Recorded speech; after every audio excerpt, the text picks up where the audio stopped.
Hello future officers, GS2 fearless answer writing batch च्या topper टिप्समध्ये तुमचं स्वागत आहे. Myself Suraj Thorat.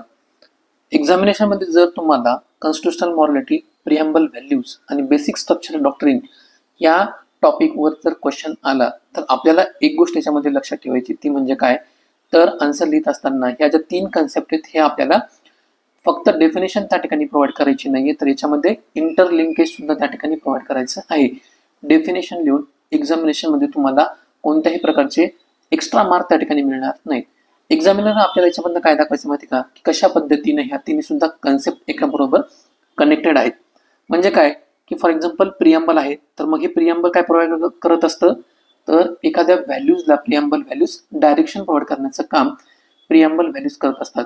Similarly constitutional morality जी आहे ना, तर प्रिएम्बलच्या ज्या काही व्हॅल्यूज वगैरे आहेत, म्हणजे जस्टिस असेल, लिबर्टी असेल, फॅटर्निटी वगैरे असेल, तर अशा व्हॅल्यूजला ते काय करत असतं माहिती का, की हे पॉवर कशा पद्धतीने वापरायचं व्हॅल्यूनुसार हे सांगत असतं. आणि सिमिलरली बेसिक स्ट्रक्चर डॉक्टरीन जे आहे, तर हे काय करत असतं माहितीये का, की कॉन्स्टिट्युशनल आयडेंटिटी प्रोटेक्शन करण्याचं काम करत असतं. म्हणून इंट्रोडक्शन मध्ये तुम्ही जर फक्त डेफिनेशन दिली आणि त्या ठिकाणी जर कॉन्स्टिट्युशनल लिंकेज जर प्रोव्हाइड केलं नाही, तर त्या ठिकाणी तुम्हाला एक्झामिनेशन मध्ये मार्क मिळणार नाहीत. ठीक आहे, त्यामुळं इंटर रिलेशनशिप किंवा ह्या कन्सेप्ट मधली कनेक्टिव्हिटी एस्टॅब्लिश करण्याचा प्रयत्न करा.